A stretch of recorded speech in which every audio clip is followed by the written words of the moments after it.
please. Just as a reminder, all of our guests are welcome to stay for the entire meeting, but we know people are busy and we know that it is 11 p.m. in Chile, so you are free to get back to your evening after the presentation. Connie, porfa, si puedes traducir.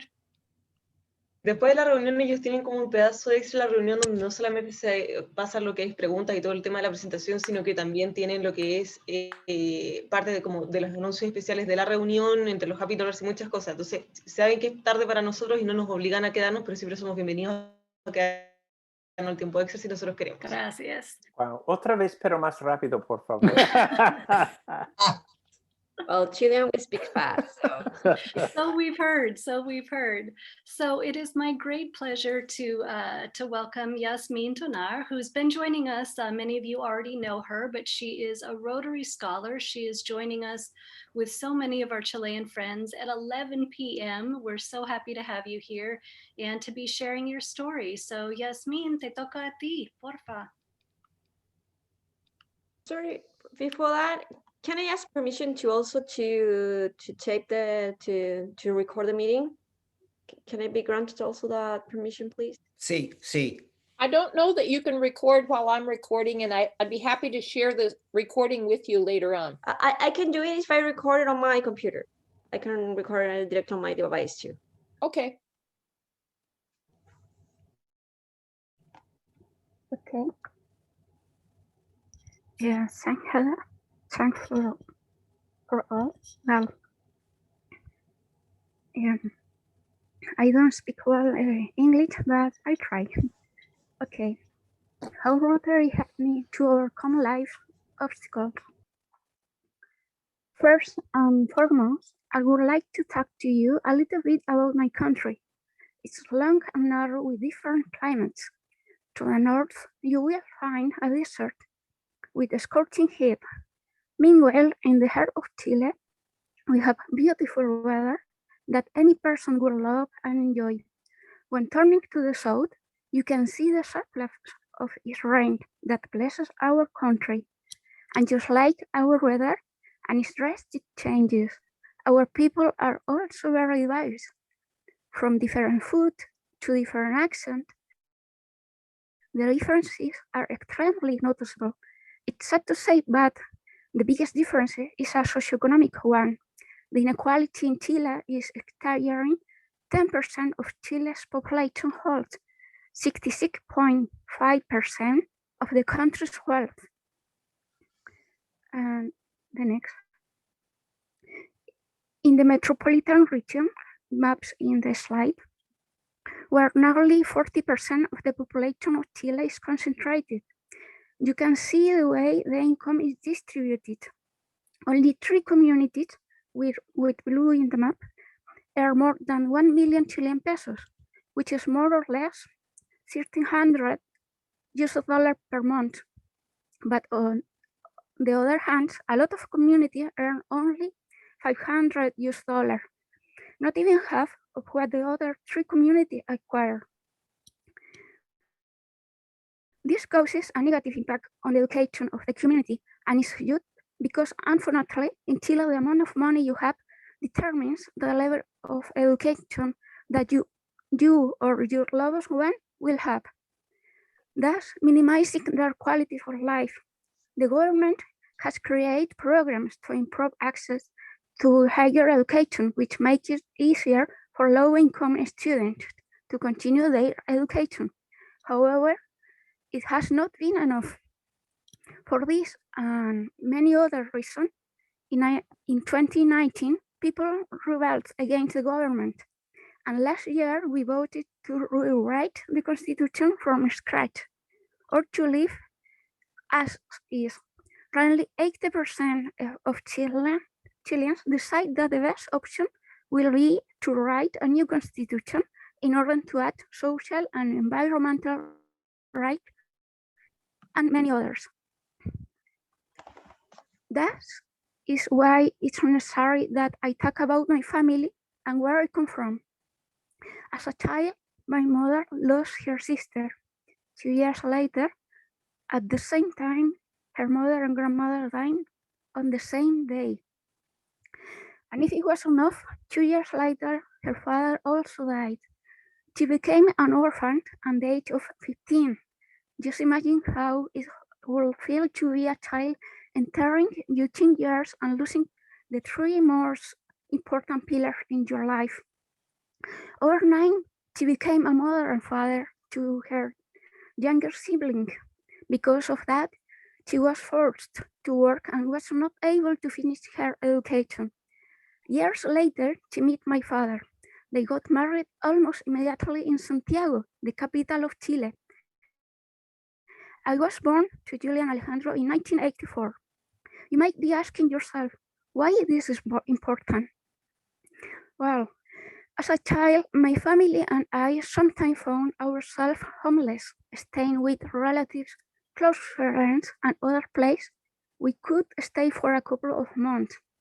On top of that, I fell ill to a rare and serious illness known as idiopathic thrombocytopenic purpura that affects your immune system. I was hospitalized for nearly a month and underwent treatment for 1 year. Also, due to my bad spoken Spanish, the doctor sent me to visit a speech therapist. During this time, my mother always gave me the support I needed to overcome these obstacles. At the same time, she constantly emphasized the importance of education and instilled in me that if you have a profession, you can have a better quality of life. During the next couple of years, I started school. Nevertheless, it was difficult to find a place for me. My mother was not able to find a school near me or near my grandparents' home. Thank God, she found a spot for me at the República del Ecuador, where I officially began my education, which was a blessing in disguise. During the next couple of years, we had some happiness. My brother Benjamin was born in 1993, and my parents were able to get our home. Nonetheless, we survived with very little income because it was nearly impossible for my father to get a job. Due to this, we were not able to afford my school uniform. With hole in my shoes, a bit sad and confused, not really understanding, I happily attended school. My teacher, Miss Lydia, realized my obvious living situation. At that same year, a financial support scholarship was up for grabs. Any student from a low-income family and that had excelled in their performance as a student with the best grade could obtain this scholarship being given by the Rotary Club of Santiago. To my surprise, Miss Lydia signed me up and I was accepted. I can remember this date like it was yesterday. The sensation of happiness and new beginning crossed my mind for the first time in my life. This part, this part of my life is called Never Give Up. My financial support scholarship was supposed to be for school supplies. Yet, due to our living situation, my family's priority and mine were to survive. Because of this, my parents found themselves using the scholarship money for bread, milk, and gas for cooking. Some people might say, how can parents do something like that? But if you have ever gone to bed hungry, you know what I am talking about. Growing up, I always knew what it felt like to not have basic necessities, much less extracurricular activities, such as vacation, or anything that was out of my current situation.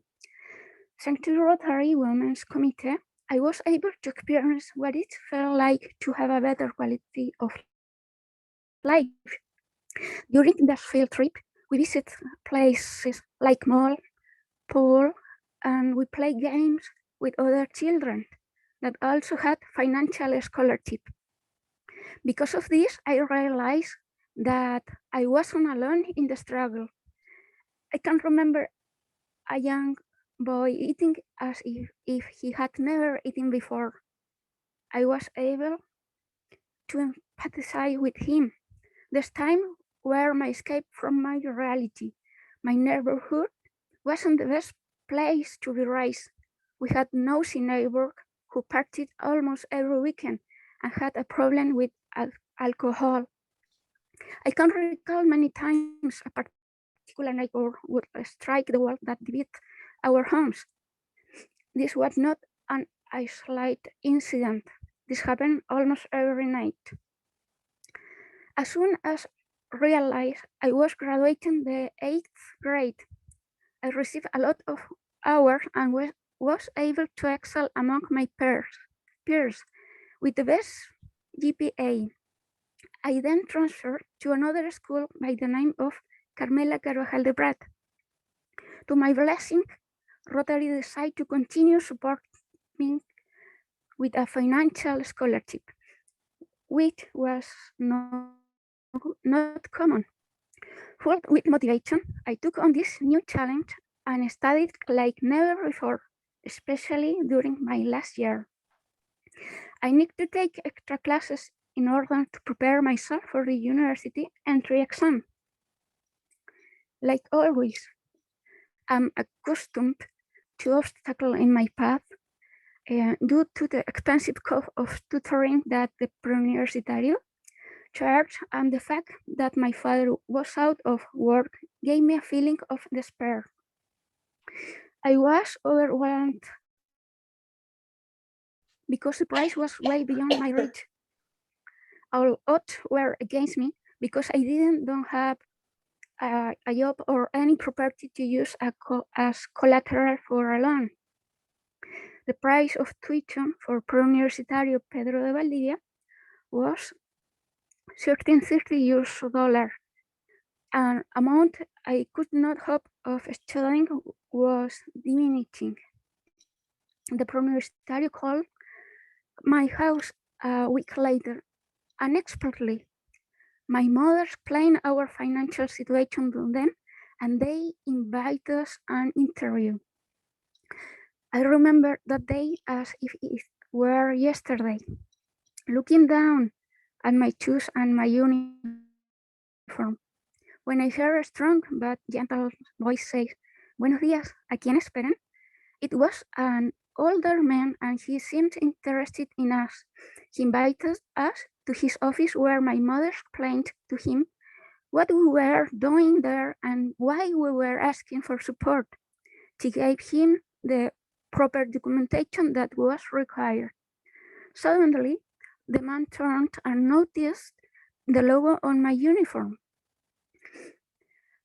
"Who is your head teacher?" he asked in a very formal tone. "Miss Ana Maria Gonzalez," I replied. His face immediately changed to a happy and loving one, and he said, "Anita, Anita, Anita." All at once, he saw my achievements, my grades, and he proved of my father being laid off. Out of nowhere, the unexpected happened. "Thanks for coming. I'll see you in 2 weeks." And I was a bit confused when he said, "We are granting you a full paid scholarship. Many years ago, I was a professor there.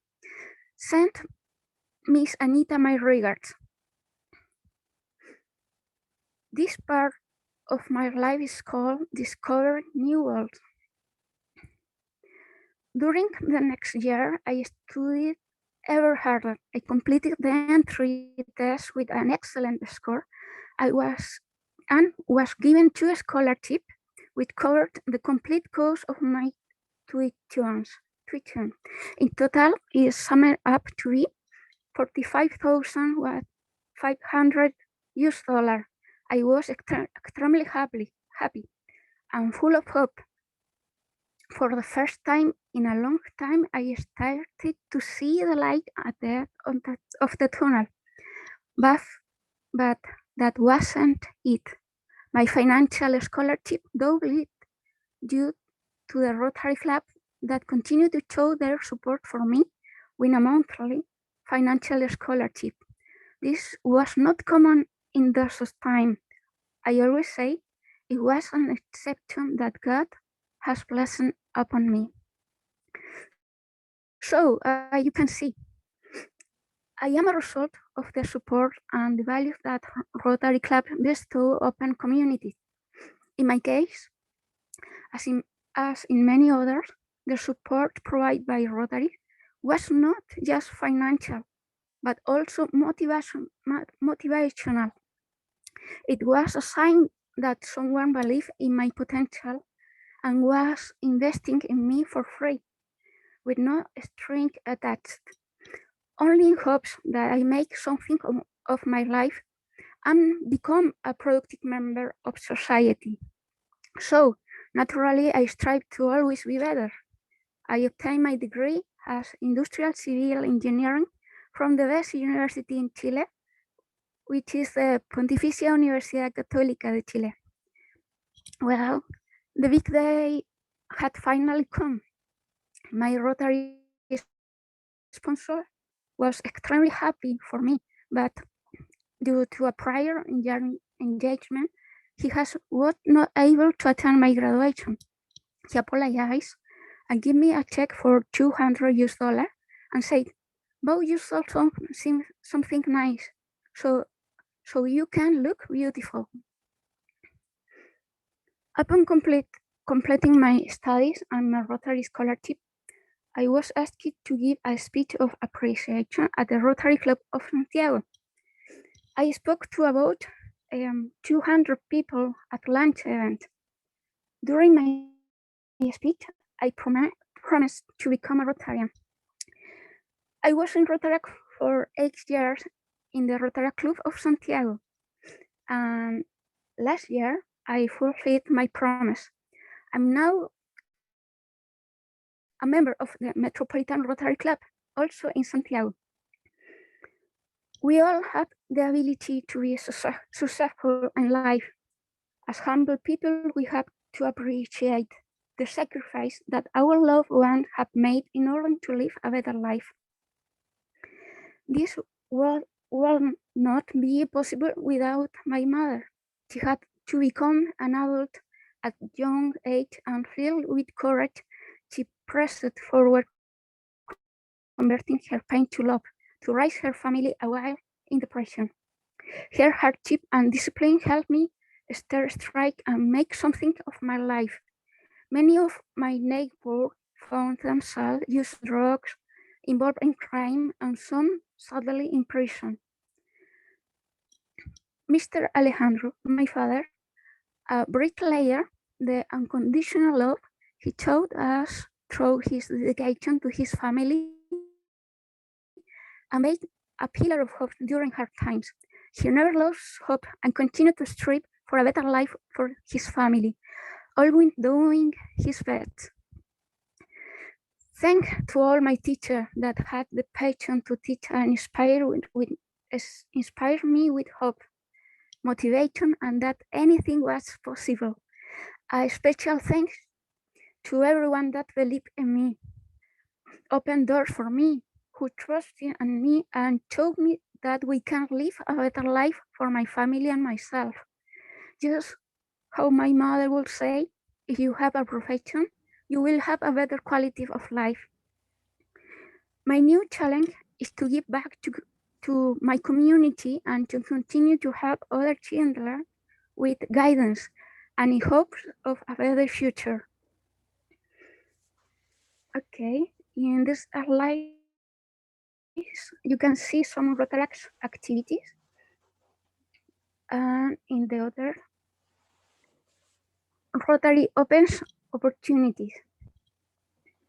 Finally, I would like to take the time to thank the Rotary clubs, its founding father and the region, and all of you for keeping the foundation alive. Thank you, Rotary. Greeting to heaven to my two Rotary sponsors, Mr. Juan Saida Lolas and Mr. Antonio Gonzalez. And finally, if all the governments of the world follow the principle of Rotary, this world will be much better in every way. Thanks.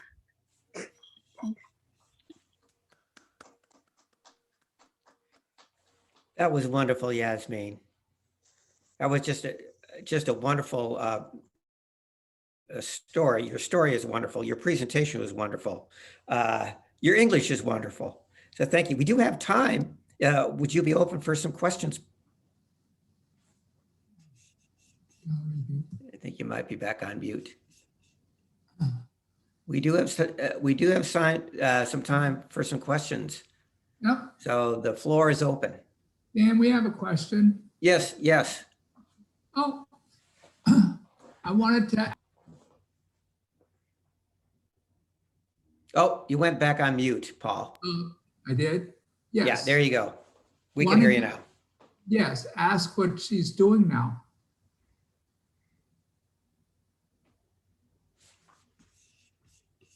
Did you hear that, Yazmin? Jazz, es saber en qué estás ahora, en qué estás haciendo ahora. Well, working in finance, and I participate in Rotary Metropolitan. President? Yes, Roberto. Thanks, President. More than a question, I know Jazz since, I don't know, 10, 15 years maybe. She was in Rotary. Yeah. Exactly. First I want to thank the members of Rotary Club Metropolitano, which was founded last year in my term as governor. Rocio, Coney, Jazz, Vivian, all the members, but also want to thank past Governor Ronald Key, who's there, and also Dr. Enrique Torres, a great Rotarian who's also attending the meeting. What Jess told us, it's probably a good example of what we Rotarians should do. We have a unique opportunity to touch lives. And now, Jazz, it's her turn.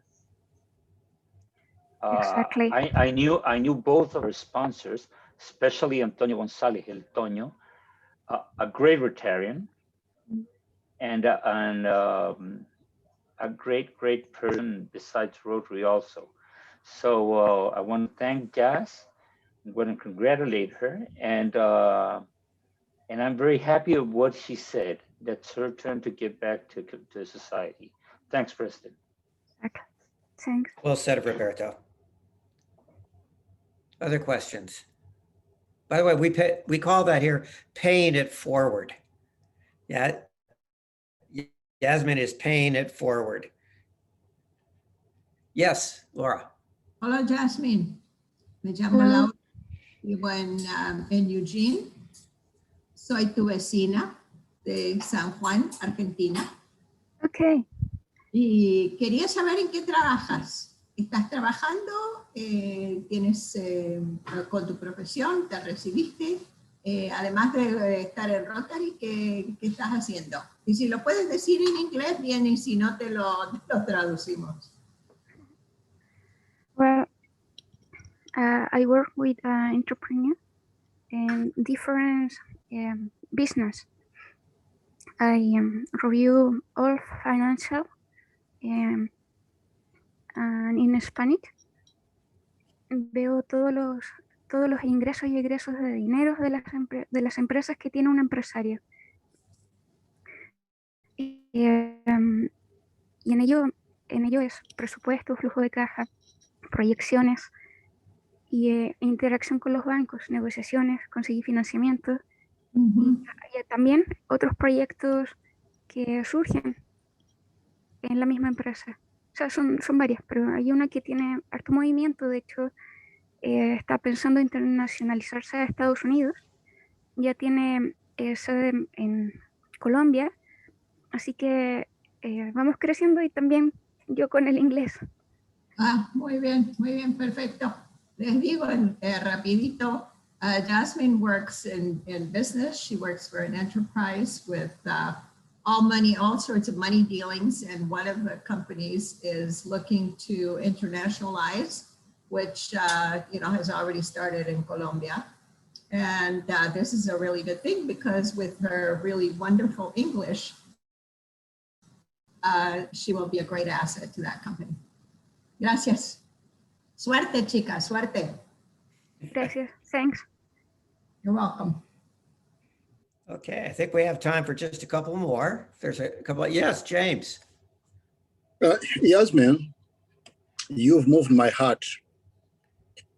I'm a Rotarian who come from a very poor country. Your story is a story of many people in my country and many other countries which are still developing. But sometimes it is rare to find someone who gets and gives back. You've done it. And we are looking towards helping many other who are in your situation. And if we keep helping those in need, that is when we can make the world a different place. I don't have a lot, but I feel so much wanting to give if I hear people like you. I am going to give $500 towards my RI this year so that it will be matched and I get my PHF again. But you are the story which is behind my giving. Thank you so much. Well, thank you, James. Talk about paying it forward.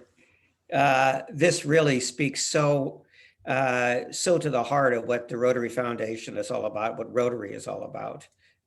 So thank you for underscoring that point so effectively, James. I think we have time for, yes. Yeah, can I tell Yazmin what James said? Yes, please. I'm going to ask her. Yazmin, ¿entendiste lo que dijo James? Parcialmente. Si me ayuda, feliz. Por favor. Sí, sí. Bueno, él es de Uganda, de África. Y él dice que es de un país muy, muy pobre y que lo que vos dijiste le movió su corazón. Y por eso, porque para él, que no tiene mucho él mismo, pero que quiere dar, entonces va a donar $500 a la fundación de Rotary este año para que podamos seguir haciendo el trabajo. Y gracias a ti.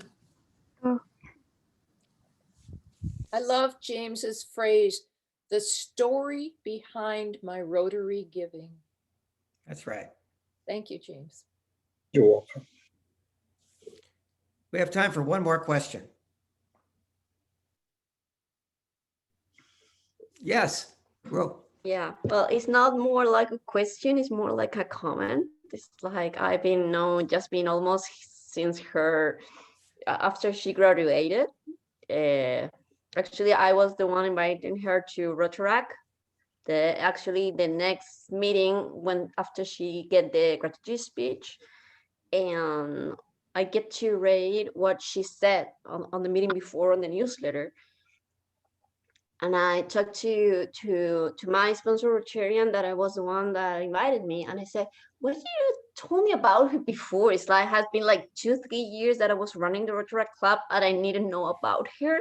So it's like you have been sponsoring her, and she wasn't in Rotaract before. It's like, why won't you like pull the people together?" and I really love the last sentence when she said that she wanted to become a Rotarian, because maybe when she wrote that and when she said that, she was thinking that probably when she was like a big professional earning money and with financial status, and I'm probably on the age of the Rotarians of Santiago, that is a very high average club in age. It's so nice to see and to find people like Yazmin that also wants to become Rotarian so young, because we don't need the age, or we don't need like to have like a big budget to become Rotarians. We just want to be people of action. So most of it is like that they're really inviting, and as Yazmin said, it's like we can change the world if we want, and we can change the destiny of someone. And that is because only if we are there to support them, and maybe we don't need so much money to do it, but just to be there with your community. So thank you again. And I'm very proud of you, Yazmin. Very well said, Ro. President Dan, could I yes. pause for a moment? I'd like to, this has been such a special night. Could I trouble everyone to smile at the camera so I can take my cheesy screenshot, please? 1, 2, 3. Thank you, everyone. I appreciate it. Big smile. Thank you. Thank you. And what's more, Yazmin, thank you again for such a compelling story. Thanks for sharing your story and for reminding us why we're really all here, so we can all continue to pay it forward. So please continue to join us, not only for this evening, but for meetings in the future. It really is a joy. So folks, I can't think of a better segue into our next announcement because it's related to the Rotary Foundation. And it is my extreme pleasure. I think this might have been noted a few months ago, but she wasn't here to join us at the time. But this last week, because of delays related to the pandemic and everybody being so homebound, we finally were able to get a recognition pin to Andrea because our own Andrea has now reached the exalted status of being a Paul Harris Fellow +1. So Andrea, thank you very much. And thank you for setting the pace for the Eugene Metropolitan Rotary. Any speech? You're very welcome. Yes, I would like to acknowledge a couple of things. One is that this is my first Paul Harris I earned on my own. The first one I had was a gift to me from Gwen and John. So this is my actual one. However, I did cheat a little in getting this Paul Harris because I took advantage of our club's matching, well, I don't know, matching points, I guess you call it. Last year, like in the beginning of 2020, I took advantage of those matching points because when it was offered, I looked and I was like, oh, I'm really close. And if I get this, if I put this amount in, then it will match and I'll get over. And so with Kathy's help, I was able to do that. And that's to me a little bit of a cheat, but also like for anyone out there who's a public educator or doesn't have like a lot of income coming in, these little cheats are very helpful. Absolutely. So thank you to all of you for giving because that allowed me to get matching points. So really it's a club Paul Harris recognition because I did it with the help of everybody else who gives, always gives to the fund, the Rotary Fund. So yeah. That's great. Thank you, Andrea. And that really is a wonderful example of the club working together to reach our goals. We do have wonderful representation for Paul Harris Fellows within the club. And over the next few weeks, we'll continue to honor some additional Paul Harris status that has been reached over the last few weeks and months. So that's wonderful. The next announcement, I'd like to turn it back over to our own Heather because she has something that she wants to share with us. Thank you, Mr. President. So this is a request to the club for an immediate need